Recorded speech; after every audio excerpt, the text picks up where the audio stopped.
खबर इस वक्त आ रही है। आंध्र प्रदेश में बड़ा ट्रेन हादसा हुआ है। विशाखापट्टनम रायगढ़ पैसेंजर ट्रेन पटरी से उतर गई है। इस हादसे में एक की मौत, 10 यात्रियों के घायल होने की खबर आ रही है। तो बड़ी खबर है ये। दरअसल ओवरहेड केबल कट जाने की वजह से हादसा हुआ। रायगढ़ पैसेंजर ट्रेन ट्रैक पर खड़ी हो गई। हालांकि उसी वक्त आई पलासा एक्सप्रेस ने रायगढ़ ट्रेन को पीछे से टक्कर मारी है। नतीजा ये हुआ कि 3 बोगियां रायगढ़ पैसेंजर ट्रेन की पटरी से उतर गई।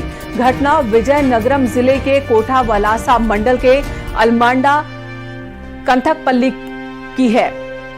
तस्वीरें दिखा रहे हैं हादसे के बाद की ये तस्वीर, जहां पर आंध्र प्रदेश में बड़ा ट्रेन हादसा हुआ है।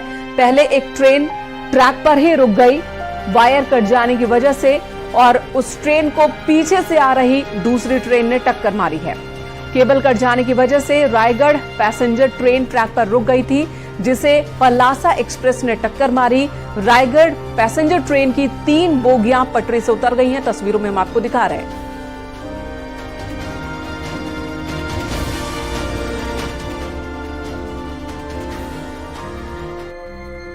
अगली खबर केरल से। केरल के कोच्चि में यहोवा समुदाय के